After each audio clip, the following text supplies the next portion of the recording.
नमस्ते विद्यार्थियों, online class में स्वागत है आपका। तो आइए आज हम अलंकार के भेदों में जो शेष रह गए थे उसके बारे में अध्ययन करेंगे। वापिस हमारा टॉपिक वही है नेक्स्ट क्लास जिसका अध्ययन किया था हमने, अलंकार। अलंकार के भेद। देखिए अलंकार के भेद है। तीसरा जो अलंकार का भेद मैंने आपको पहले बताया नहीं था, मैंने आपको उभय अलंकार। उभय अलंकार, देखिए उभय अलंकार। उभय अलंकार का मतलब था वो अलंकार जो शब्द पर भी प्रभाव होता है और अर्थ पर भी, ठीक है ना। शब्द एवं अर्थ, शब्द एवं अर्थ दोनों पर निर्भर रहता हो। क्या रहता हो बच्चों? दोनों पर निर्भर रहता हो, या दोनों का, या क्या होता है बच्चों? दोनों का विशेष प्रभाव, दोनों का विशेष प्रभाव होता है तो उसे उभय अलंकार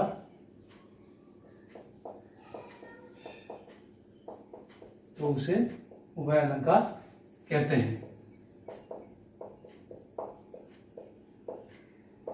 देखिए बच्चों, उभय अलंकार कहते हैं, आपके पाठ्यक्रम में नहीं है, इसके बारे में हम चर्चा नहीं करेंगे। मैं संक्षिप्त में आपको इसकी परिभाषा समझा रहा हूं, ध्यान दीजिए।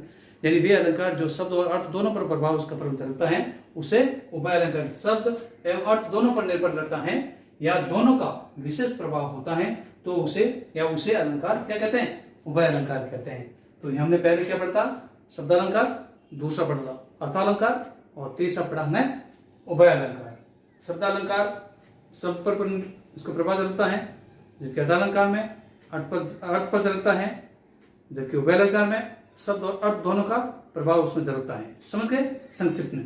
तो चलो आइए हम वापिस एक एक अलंकार के बारे में जो आपके पाठ्यक्रम में है उस पर हम अध्ययन कर रहे हैं। ठीक है बच्चों, अब वो कौन सा है अलंकार? सबसे पहले शब्दालंकार। वापिस शब्दालंकार, परिभाषा मैं आपको पहले बता चुका हूं। शब्दालंकार में आपके जो पाठ्यक्रम है, शब्दालंकार में कौन कौन से पाठ्य? शब्दालंकार में वे काव्यगत पंक्तियां जिसमें शब्द पर विशेष प्रभाव झलकता हो उसे शब्दालंकार कहते हैं। आपके पाठ्यक्रम में अनुप्रास, कौन कौन से बच्चों? अनुप्रास, यमक, श्लेष, वक्रोक्ति, वक्रोक्ति, और अंतिम है आपके पाठ्यक्रम में, लेकिन फिर भी इसको हमें पढ़ना पड़ेगा, विप्सा। क्या होता है बच्चों? विप्सा। ये चार आपके पाठ्यक्रम में और एक आपके पाठ्यक्रम में, लेकिन फिर भी इसको हमें पढ़ना पड़ेगा, तो ध्यान से सुनेंगे आप, ठीक है। अब हम पढ़ते हैं सबसे पहला अनुप्रास अलंकार। कौन सा पढ़ रहे हैं बच्चों? अनुप्रास अलंकार।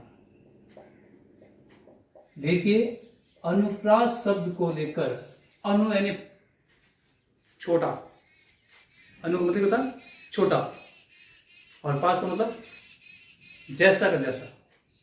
अब देखिए अनुप्रास शब्द, अनुप्रास अलंकार, वे काव्यगत पंक्तियां, वापिस वो ध्यान देना, मैं पंक्तियां को एक परिभाषा करूंगा। वे काव्यगत पंक्तियां जिसके अंतर्गत एक ही वर्ण की बार बार आवृत्ति होती है, एक ही वर्ण बार बार आता है, एक ही वर्ण की बार बार पुनरावृत्ति होती है, या एक ही वर्ण रुक करके, एक ही वर्ण एक पंक्ति के बाद दूसरी पंक्ति, या एक शब्द के बाद दूसरा शब्द, दूसरे शब्द के बाद वो बार बार आता है, तो ऐसी काव्यगत पंक्तियों को हम क्या बोलेंगे बच्चों? अनुप्रास अलंकार। ध्यान दीजिए, किसी काव्यगत पंक्ति में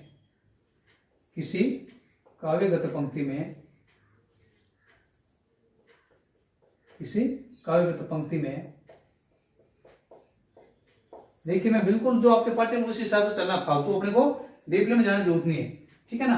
किसी काव्यगत पंक्ति में एक ही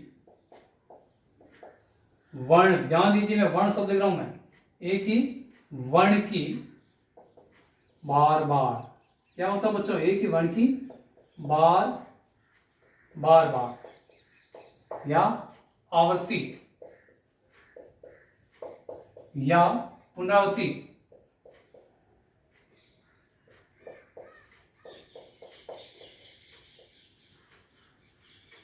होती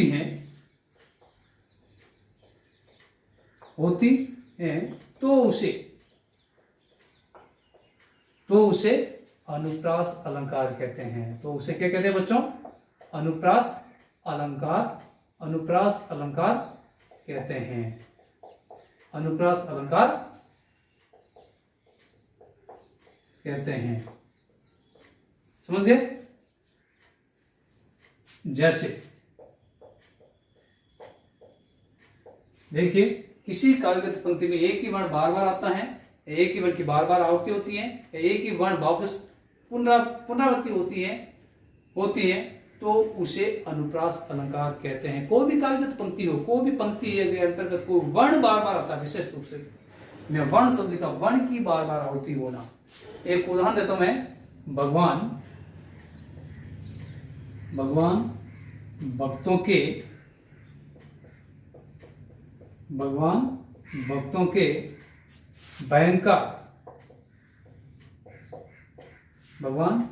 के भयंकर भूरी भूरी।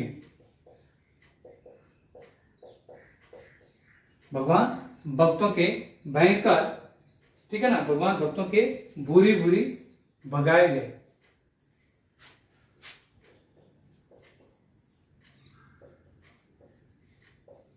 भगवान भक्तों के भयंकर भूरी भूरी क्या हो गया भाई?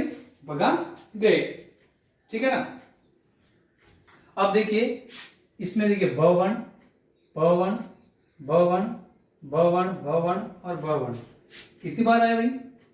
1 2 3 4 5 6 बार। यानी इस पंक्ति भवन की है, या इस पंक्ति में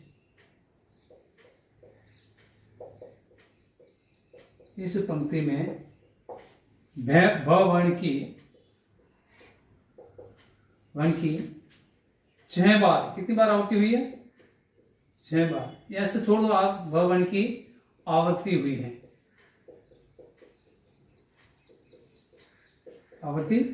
हुई है, ठीक है ना। आवृत्ति का मतलब दोहराना होना, वर्ण बार बार आया है, इसलिए इसको कहा क्या था? इसी कारण इससे इसको कहा जाता है अनुप्रास अलंकार कहा जाता है। ठीक है ना। एक दूसरा उदाहरण मैं और दे रहा हूं। ये पहला उदाहरण है, एक दूसरा देखिए, ध्यान देना है। बुरी बुरी भेदभाव, बुरी बुरी भेदभाव, बुरी बुरी भेदभाव, ठीक है ना। भूमि से भगा दिया,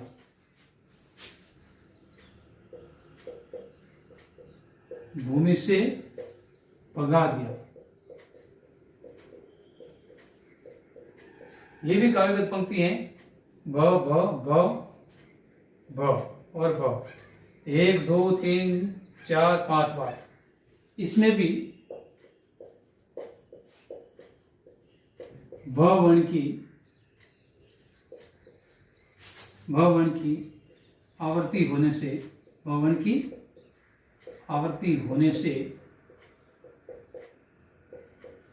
होने से अनुप्रास अलंकार हुआ है। कौन सा अलंकार हुआ बेटा? अनुप्रास अलंकार हुआ है।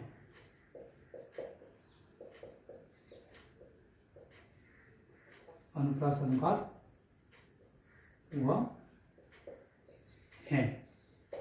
समझ गए बच्चों? अनुप्रास अलंकार हुआ है, यानी भूरी भूरी भेदभाव भूमि से भगा दिया। इस पंक्ति में भी, इसमें भी भ वर्ण की आवृत्ति होने से अनुप्रास अलंकार हुआ है। समझ गए? तो आज इतना ही अनुप्रास अलंकार, ठीक है ना। नेक्स्ट क्लास में हम पढ़ेंगे यमक अलंकार। ठीक है बच्चों, धन्यवाद।